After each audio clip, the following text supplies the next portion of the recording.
السلام علیکم every one, کیسے ہیں آپ؟ امید کرتا ہوں کہ خیریت سے ہوں گے۔ میں ہوں محمد ساجد علی اور آپ دیکھ رہے ہیں میرا YouTube channel dot with Sajid Ali. Viewers, آج جس ڈاٹ پہ، پوائنٹ پہ، نقطے پہ آپ سے بات کرنا چاہتا ہوں اس کا آغاز ایک حقائق سے کروں گا۔ حقائق بڑی سبق آموز اور دلچسپ ہیں۔ فریبستان کے حوث والے علاقے میں 3 قسموں کے آدم ذات رہتے تھے۔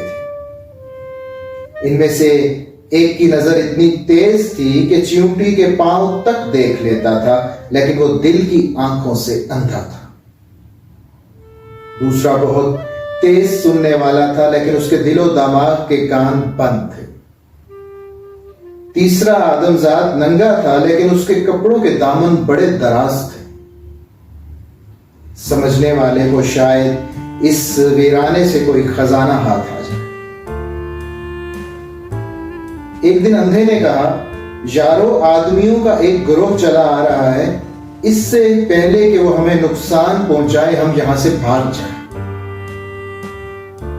بہرے نے کہا، ہاں تو ٹھیک کہتا ہے، میں بھی ان آدمیوں کے قدموں کی آہٹ سن رہا ہوں، معلوم ہوتا ہے خاصی بڑی جماعت ہے۔ ننگے نے گھبرا کر کہا، بھائیو، مجھے خوف ہے کہ وہ لوگ کہیں میرے قیمتی کپڑے ہی نہ لے لیں۔ اندھے نے کہا، لوگ تو قریب آ گئے ہیں، ان کے ارادے بھی کچھ اچھے نہیں لگ رہے، کہیں ایسا نہ ہو یہ ہمیں نقصان ہی پہنچا دیں۔ بہرے نے کہا، آواز نزدیک آتی جا رہی ہے، ہوشیار ہو جاؤ۔ ننگے نے کہا، بھاگو بھاگو، میں سب سے زیادہ خطرے میں ہوں۔ تینوں آگے پیچھے دوڑتے بھاگتے شہر سے باہر ہانپتے ہوئے ایک گاؤں کے قریب پہنچ گئے۔ بھوک کے مارے ان کا برا حال ہو رہا تھا۔ اندھے نے ایک موٹا تازہ مرغا دیکھا، بہرے نے اس کی آواز سنی اور ننگے نے اس کو پکڑ کر اپنے دامن میں چھپا لیا۔ یہ مرغ کافی عرصے سے مرا پڑا یہاں خشک ہو چکا تھا۔ اس کے مردہ جسم پر گوشت نام کی کوئی چیز نہ تھی۔ اس کی ہڈیوں پر کوے کی چونچوں کے نشان تھے۔ پھر یہ تینوں ایک دیگ ڈھونڈ کر لائے جس کا نہ پیندا تھا اور نہ منہ۔ اس حوث کی دیگ کو انہوں نے چولہے پر چڑھا دیا اور اس میں اس فربا مرغ کو ڈال دیا۔ پھر انہوں نے ظلم و زیادتی کی اس قدر آگ جلائی کہ مرغ کی ہڈیاں گل کر حلوہ بن گئی۔ البتہ ان کے ضمیر کو حرارت چھو کر بھی نہ گئی۔ وہ تینوں اس مرغ پر ٹوٹ پڑے اور کھا کھا کر ہاتھی کی طرح موٹے ہو گئے۔ مگر ذہنیت ان کی اتنی پست کہ وہ ظالم موٹاپے کے باوجود بے شرمی کے دروازے کے باریک سوراخوں سے بھی آسانی کے ساتھ گزر جاتے تھے۔ صلاح عام ہے یاران نقطہ داں کے لیے۔ جھوٹی امید کی مثال بہرے کی ہے جو دوسروں کے مرنے کی خبر تو سنتا ہے مگر اسے اپنی موت یاد نہیں۔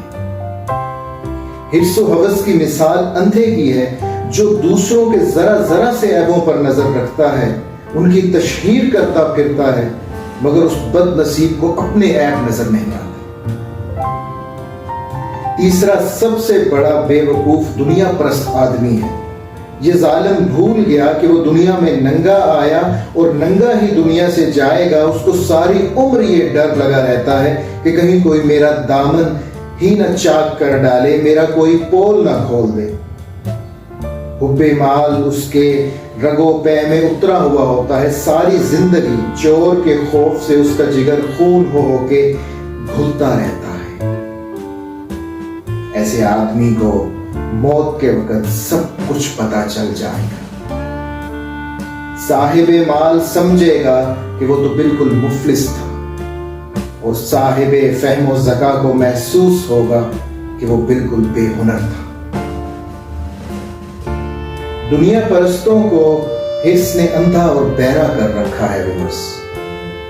یہ دنیا پرست حرام و حلال کا لحاظ کیے بغیر دونوں ہاتھوں سے اپنا دوزخ بھرتے پھرتے ہیں۔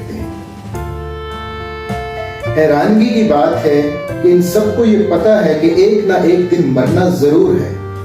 یہ جو ہم دونوں ہاتھوں سے سمیٹ رہے ہیں اس میں سے ایک چیز بھی ہمارے ساتھ نہیں جائے گی, اور جس چیز نے ساتھ جانا ہے ہمیں اس کا کوئی پتہ نہیں. اس صحرائے میں کئی نسلیں ٹھہری اور پھر اپنے اصلی وطن کو لوٹ گئے,